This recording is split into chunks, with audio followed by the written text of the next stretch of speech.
It takes two, both to tango and to do this show. It's just me and Robert today, even though we have a special guest singer. I wonder if you can guess who it is. Be ready to change that podcast. Cue the sniper doll. I'm as high as Joe's cholesterol. Joe is really gross. Ask me why I am not the only host. Thank you, Christian. Bye, Christian. Bye, Christian. Thanks for coming on that. Not coming, but you know what I mean. Well, you don't know what he was doing. Making a special guest appearance. Yeah, it sounded like he was coming.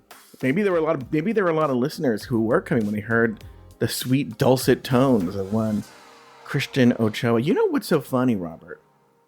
And maybe Christian knew about this, but we didn't talk about it. For people listening, Robert and Christian and I don't know if we were talking about this in the air, have this like, I wouldn't even call it a pipe dream. Unspecific plans in the future to go to a gay bar in Hollywood called Tempo. Oh yeah, it's been a while since we've talked about that. Yeah, and because it caters towards what would you call? See, I would use a very derogative term like chunti, right? Sure. Well, you're also one of the only people I know who uses the word chunti. I'm the only person who Not the only, but it's just not common, I think, in my Mexican American circles. Well, yeah. I wasn't in mine, and then I heard it, but I didn't have, I don't like the word wetback. Well, of course. Yeah. And I didn't have like a word. And then when I first came across that word, I'm like, that's exactly the word. That's the word. I think my cousins and friends would probably say that the people at Tempo were more paisa. Mm-hmm. I would just straight up call them vaqueros del rancho. Yeah, but no, 100% they're vaqueros. So what that would mean is actually, to use a little bit of an English lesson, the word buckaroo from the cowboy days, it comes from their, white people's understanding of the word vaquero. So they just said buckaroo, right? Oh, that's such a stretch, but I'm hearing Alyssa Edwards make that happen right now. Yeah, exactly. And who says buckaroo anyone besides an old man who breaks a kid's fishing pole? Did you see that on TikTok? Yeah, I did. That was so frustrating to watch, but I would say probably Joe Biden. Oh, yeah, Joe. Don't even get me started on that whole shit. Pisses me off. Anyway, so we've been playing because we thought we would go to this, right? Well, get all up in our vaquero. I don't have vaquero gear. Diva. It could still, but what I'm saying is, I just saw yesterday the people at Picolandia, which I guess is like the vaquero version of Coachella. Oh. They put on a Pico Pride last Saturday. Oh, wow. Not this past one, the one before, they put on Pico Pride. And I was like, well, you wouldn't have been in town. You were in the Bay Area. But I was like, that seems like a place Christian, you and I and Jessica should have gone. I cannot wait to bust out my cowboy botas and my rainbow bandana again. It's been so long. Do you really have them? Yeah. I didn't know that. So anyway, so I saw that. So I'm like, oh, how did we miss this? But I would assume Christian would be on, because Christian goes to Picolandia, that he'd be on the mailing list. I don't know. Anyway, hello, Robert Mata. Hello, world. Welcome to Rulaska Thoughts. This is the show where we talk about RuPaul's Drag Race. But before we do, we have some plugs. Patreon.com/afterthoughtmedia. All kinds of content. Don't forget, there's, I think the exclusive tier and the executive tier. You can do a free 7-day trial. Check out the content. Try before you buy. And go ahead and do that. Also, if you don't want to leave Apple Podcasts, just scroll right up, hit click, and you can get Just Between Us Girls right in your feed every week. And then, but then once again, and I'm going to tell you something. It's funny to bring up Joe Biden, Robert. I am just in such a fragile state emotionally, always on the verge of a panic attack. Goodness. Kind of. That I am now like, I haven't watched the news or anything in a long time, but now I'm like, you know what? Just my social media algorithm is just so full of hate and negativity that I'm like, you know what? I'm kind of done with social media. I might go on today and make like a curated list of very positive people, but right now I'm just trying to stay away from social media. It's just not good. I noticed, I have a thing where it limits how much social media I can look at during the week, but I don't have it on the weekend. And I was very like stressed out and anxious this weekend. Before, I'm going to ask you about this in a second, Robert, but I'll let me get out of the way the plug for the tea. And so what I was doing, I was driving. I was like, you know what? What's a show that's not going to piss me off, make me nervous, it's going to keep me happy? I'm going to tell you, it's the tea. We rarely, if ever, talk about politics on there or anything negative going on in the world. It's just three people of the community talking about stupid shit. Lori's dad, Jay's lawsuit, my dad cutting his finger off, like stupid shit like that, right? Which is all of them are very serious things. But yeah, so if you're like me, and you are like, I'm just so sick of the ugliness in the world, go to the tea. Look up the tea, Apple Podcast, Spotify, wherever you get your podcasts. It's a good little show. Robert can attest to it. He listened all the way down from now, Robert, what is and I had listened before, just so you know. Yeah, I heard you were trying to malign me. What did I say? On the Drag Race recap, you said that I was caught in a lie about not listening to the tea previously. So I don't know how to prove that. Yeah, because Robert, I could actually get it. Maybe I'll get a printout of my played podcast, and you can see. Robert goes, hey, the tea's pretty funny. No, I said that specific episode was funny because I am so obsessed with the pink casino night nautical theme. It needs to be a runway on the next All-Star season.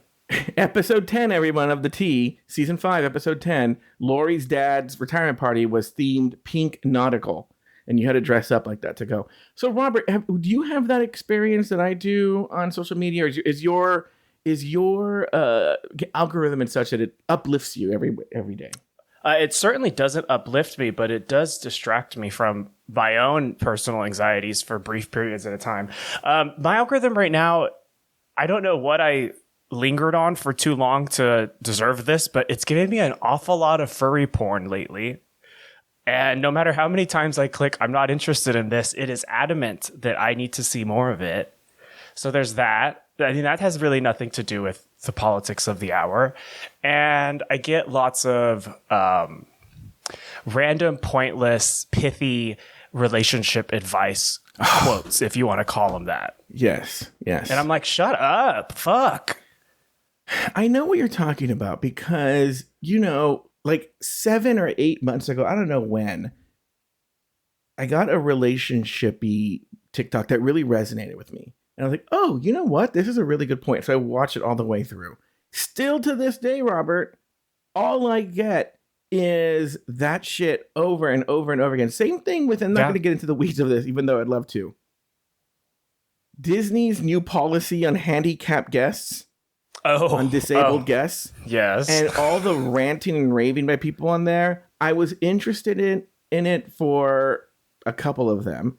And now all I get are people just fucking jumping up and down, hopping mad about this Disney disability thing. And I'm not going to get into it, but I'm just saying that's what I get. And then they're pissed. Everyone on my feed is just pissed all the time. I have muted every possible related term to anything about all those Disneyland influencers. And yet still I am barraged with their foolishness. I can't take it anymore. I think I might have to just delete altogether and maybe start anew, because whatever single thing I accidentally watched all the way through or maybe possibly liked, everything's ruined. It's all screwed. Yes, that's what I'm saying. Like right now, and you'll appreciate this, I think.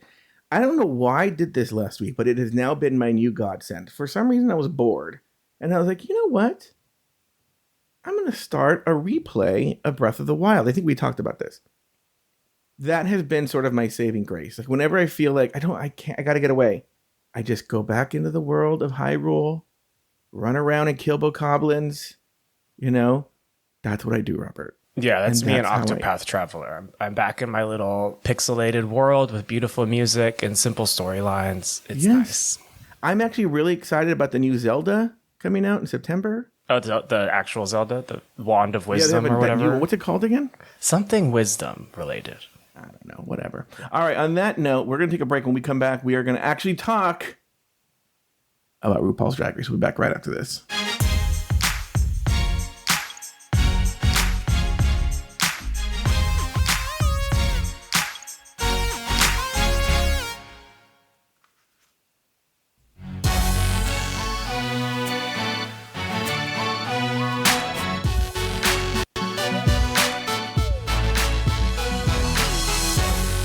we're back. Robert, I have a topic I want to talk about that I want to get your thoughts on. The main topic, I think, for today.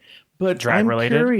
I'm curious to hear your thoughts on the most recent episode. I was happy that Leland was not there, killing the vibe. I thought because he wasn't there, everything seemed much happier and better. And I thought Miguel Zarate was also a lovely addition. I know he's choreographed in the past, but I think in the past I just never really paid much attention to him. But I was all eyes on the screen this entire episode, so I thought everything was great, and it continued to capture my attention. And I think a part of that is because it wasn't the same exact rote cast of characters. Okay, I agree with you, but I think in the interest of full disclosure, I could be wrong here, and I'll take it out if I'm wrong. But isn't there someone that you are particularly not happy with who is friends with Leland? No, they weren't friends. Just I had to explain to them like what Leland's reputation, at least as far as Drag Race circles that I'm a part of, is. Mm-hmm. Yeah. Interesting. Which is why would you insert yourself into a Rusical, the Moulin Rouge Rusical, and all other kinds of foolishness? As like a hot twink, and I was like, girl, help yourself. It's not diva. 2003 anymore. Thank you. But I actually loved the episode. I loved the Rusical. I thought that I'm not really a big horror person. I don't really need to watch films that induce more anxiety in my life. But I get the references. I get the rhetoric of that Gottmik was talking about. I get the whole tsunami of why horror is so revered. And even if that is not my personal taste, I still thought it was all great. I had a good time with this episode. Yeah, you know what? And I think I downplayed it on the episode. Well, no, I wasn't sure. And I'm still not sure. I don't remember. But this might be, it's up there for sure with one of my favorite Rusicals. I'm not a big fan of the Rusical genre in general. Yeah. But this might be the one that was the tightest, the most put together. The music was better written than what we're used to. Even though, again, this guy has composed for Drag Race in the past. But this one, well, I don't know. This one I thought was really good. Thought I really captured it.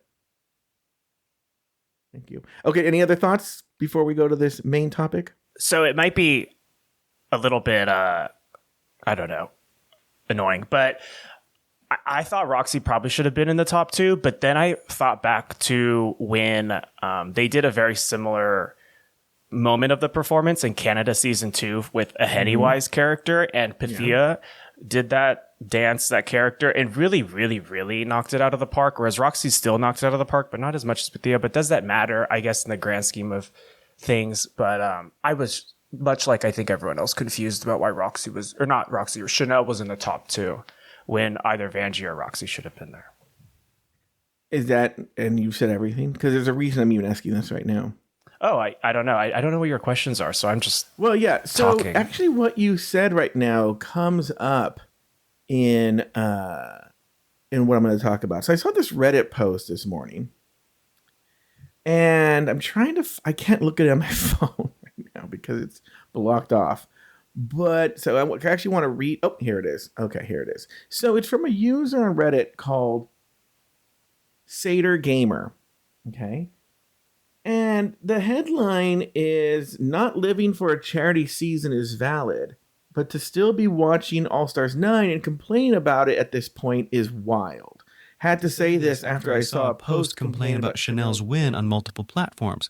I totally get the temptation to make critiques like this, but I feel like with this season of All Stars, if you've been following this far along with it and you are still treating it like a competition from a viewer standpoint, it's on you. The whole thing is a big backdrop for raising money for charity, and last episode made it so 2 charities that hadn't received any money yet got a good donation. Again, I totally get a charity season not being someone's thing, but I think if you're still watching at this point and you're still complaining about it, it's kind of like, bitch, we are less than a month from the end and the season has been announcing exactly what kind of season it is every episode. Go rewatch some other season or something at this point." And that's the end of the post. So I had not considered that. I had not considered that, like, the fact that the stakes are so low and that it's all for charity, then fuck it. Why be fair? Or like, and then also like I have to watch it, and maybe you feel this onus too because I'm covering it. But I don't know if I'd watch it if I wasn't covering it. I mean, what are your thoughts on all this? I would watch it because I'm something of a completionist and I like to watch all the shit. Plus, it's a very nice thing to unwind on a Sunday evening after a 4-day weekend, you know?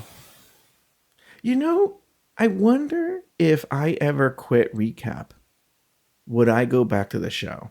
I might have to take a season or two off. I think Jay Ellis did after he left AfterBuzz.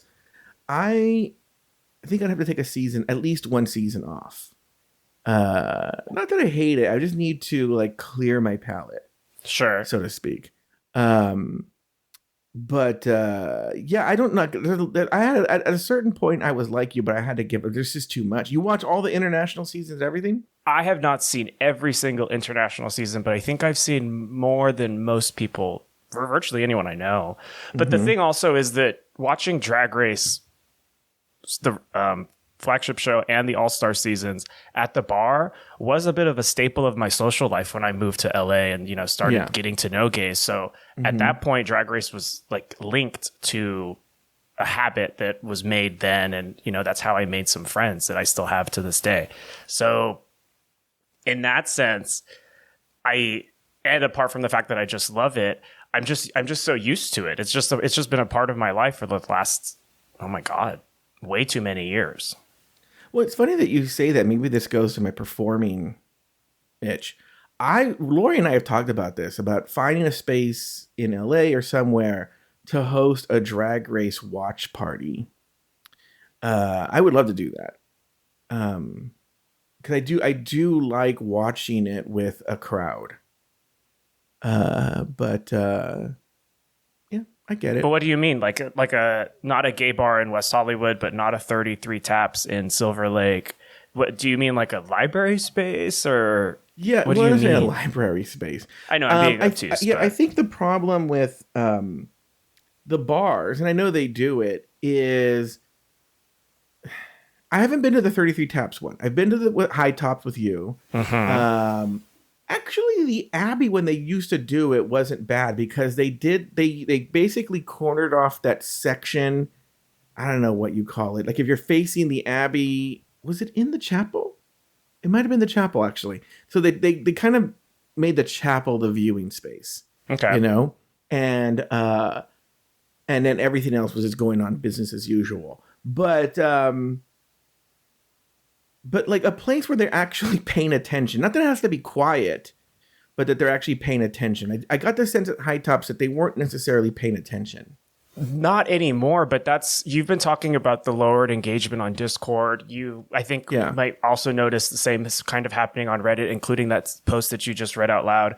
The reality is that people just aren't that interested anymore. When All Stars 2 and 3 were airing, it was truly like the peak of Drag Race live viewing experiences. Everyone's eyes were glued to the screen. Everything was very, very, very centered around the actual show, and all the conversations and pre-gaming and flirting that happened afterwards when it was just a regular night out again. Now Drag Race comes on. It's a reason to go out. No one's paying that much attention because they're just not that interested to begin with. And it's also because we're just incredibly oversaturated with Drag Race, whereas before we were desperate for a new season to come out. And My God, do you remember like the season, like getting like the season 4 promos was like water at the end of a 50 miles walk through the desert. And I think they should go back to that. I don't know, make it, must see TV, to use a phrase. And I think that the way you do that is, you do the regular flagship season, and then you do All Stars every few years, and then you do maybe in October like a 4-week, mini season. Not necessarily All Stars. It's a 4 to 6 week mini season. I think everyone would be really happy. Well, the truth is that UK and Canada and Italy and Belgium, those aren't meant for us. They're meant for their I own know, yeah, I agree with countries. you. Drag Race super fans such as us, we feel sometimes obligated to watch it because it's a part of the canon, but you don't have to. And you don't have to feel exhausted by the availability of Drag Race because you're not compelled to be watching it. So it's a That's confusing argument for me. I understand what you're saying, and so let's even take the current model. The current model is immediately after the flagship season ends, they go into All Stars. So let's move that to the fall. Have a summer off. Yeah, I mean, I like summertime shows. It is kind of. I've always liked when Drag Race airs during Pride. I remember when Drag Race would air. I think season 8 aired in the fall. I want to say maybe that was All Stars 2. No, I think All Stars 2 aired in the fall. Yeah, that is correct. Yeah. I mean, I'll be out at the bars anyway. I live in California, so it's very easy, temperature wise to do so. But backing up a little bit. Yeah. To the post that you mentioned, I really disagree with the foundational statement that because it's charity based, that it's changed the spirit of the season. This is going to sound awful just out of context, but the charity part doesn't matter to me in the least. It literally does not matter. It hasn't changed anything for me. So it hasn't made the stakes less or more. It hasn't made me more or less engaged in the queens themselves. The money has never mattered to me. The prize it does not matter. I'm just watching queens perform their art and give funny talking heads and make me laugh on television. And that's happening regardless of charity or $200,000 in their bank accounts or whatever. But I agree with you mostly on principle. Because there's two parts of this person's argument on Reddit. There's that part, but there's also the part where he is saying, well, if you don't like it, stop bitching about it and don't watch it. All right. And if you don't like seeing people bitch about your television show, then stop going on a subreddit dedicated to that. And then the other I realize thing it's not about you. What about, regardless. It's just, I don't know And what possesses a person to stand on their pulpit and go on Reddit and make a post saying you all are awful and I have the correct line of thought here. Everyone listen to me. Yeah. Well, that's Reddit. And also my entire podcast. Anyway. Well, true, but it's also an industry for you. True.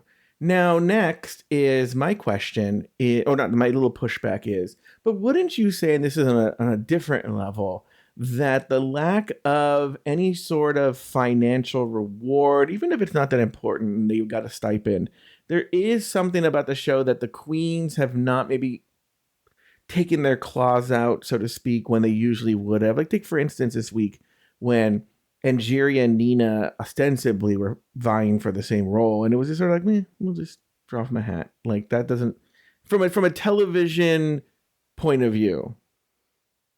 Yeah, I think that Angeria in particular is conscious about the fact that everyone is taking any excuse to malign her, to use the word again today. And so I think she just kind of let it go with Nina because she didn't want to get caught again in another kerfuffle and seeming upset when it's possibly unwarranted. It's in essence, she was being professional about it. And if real money was on the line, maybe that would have convinced her to be a little bit messier about it. But I don't know. I mean, I think she's a good-spirited, good-hearted queen. And beefing with Nina West, what's that going to get you? Like a giggle and some passive-aggressive shade? Yeah. But why there does seem to be a problem, not necessarily overtly, with that the cast has with Angeria, which on paper she looks very nice, but it could be, who was that bitch who was smiling all the time? And she was really into being a baby? Olivia Lux, who, I don't know if this is true, I might have just completely made this up, but in my head, Olivia Lux, but I think this did come up on the show, where on camera she was, I'm Olivia Lux, I'm happy and I smile all the time, but behind the scenes she was not the cheeriest person ever. I mean, how's that any different from Bendela Creme? That's not different from Bendela Creme, but I'm saying, could that be the case with Angeria? Because the cast, if you remember during that mini challenge where they had to name the most delusional, they named Angeria. And like, I've never seen any evidence of this in the show, but where do you think that comes from? I really would love to learn because I still don't get it all this time later. Especially they calling her delusional, and objectively speaking, just by badge count and performance placement, she's done very well. Yeah, she has not had one single flop moment. No, in fact, she might be the one who's been, maybe she might not have the most badges, but in the top the most. I think Plastique. Okay.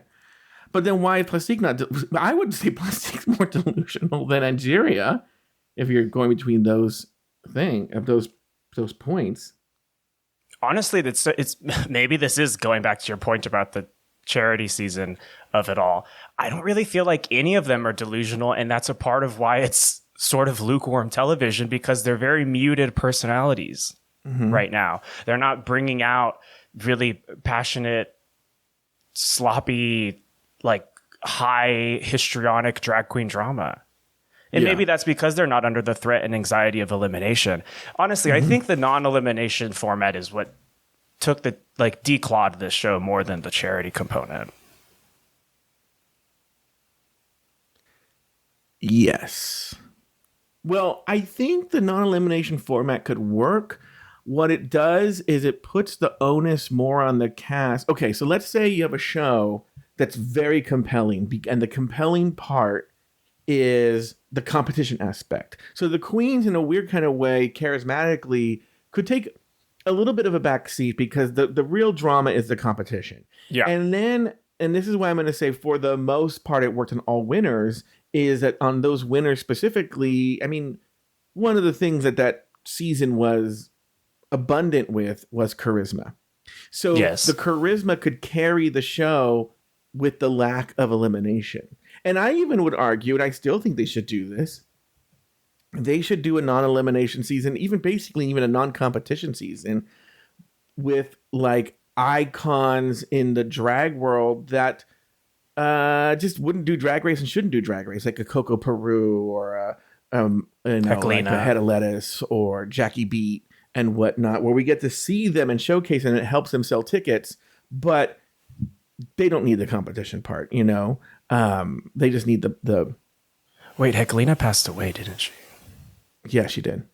So we'll have Heclina on Dragula. But what I'm saying is, like, they, charisma-wise, they could carry a fucking show, make it really compelling, if there was one even there wasn't a non-elimination or a title.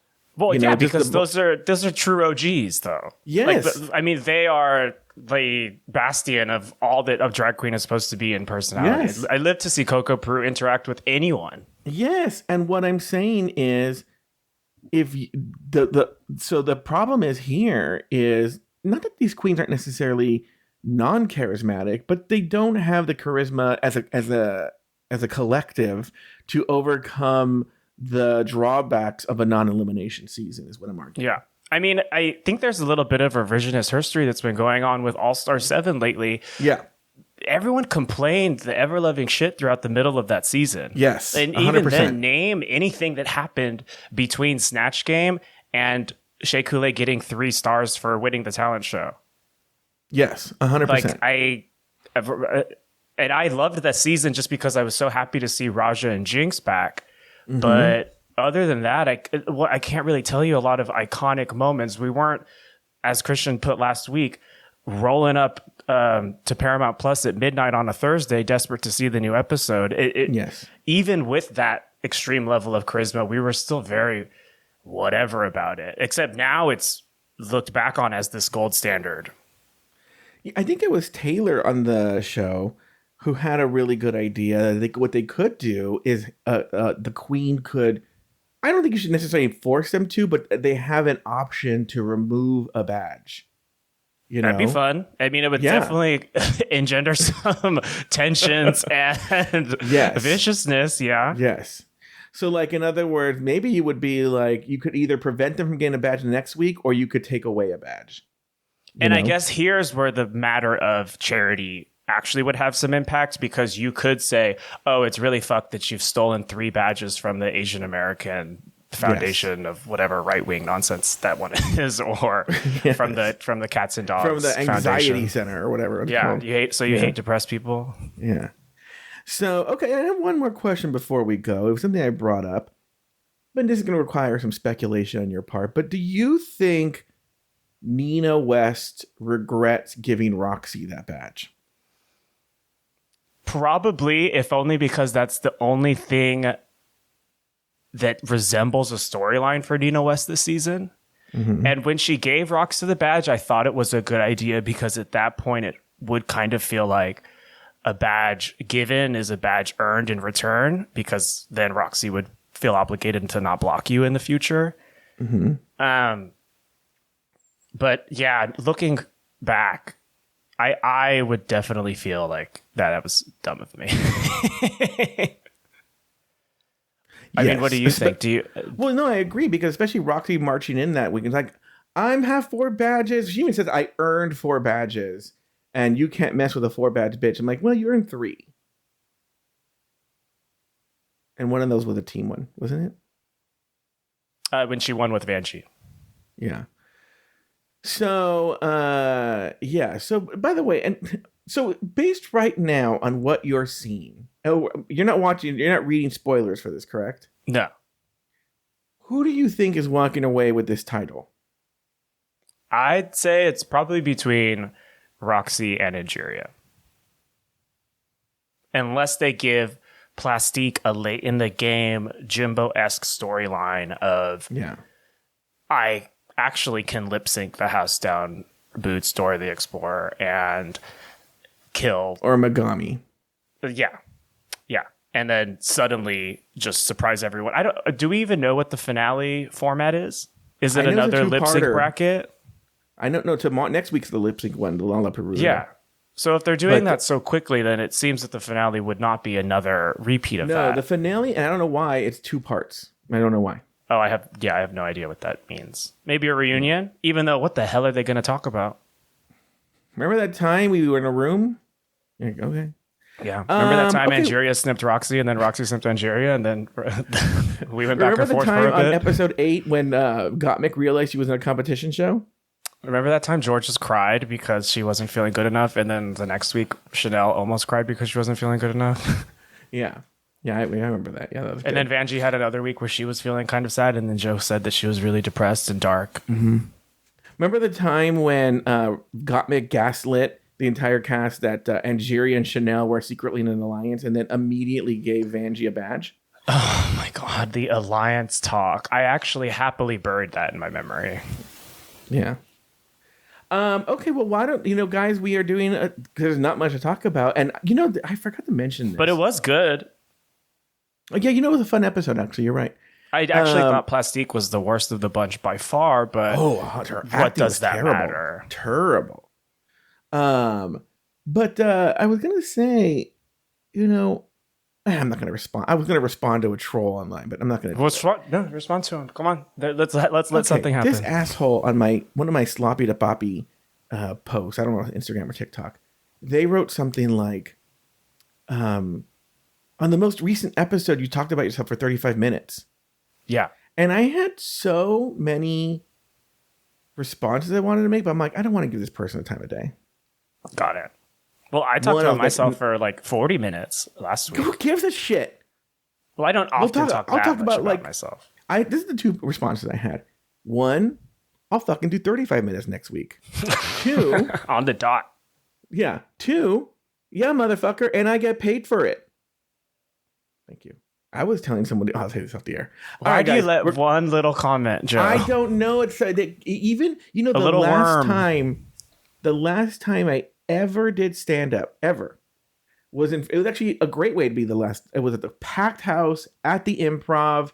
I was crushing it, but there was one old lady in the front who wouldn't fucking laugh for shit, and that's all I remember. The entire place rolling with laughter. This one person wasn't laughing, and I cannot imagine a more difficult demographic to make laugh. I know. Anyway, guys, we're gonna call it a day there. Good episode, though. Actually, a lot of Drag Race talk today. Well, yeah, because I refocused.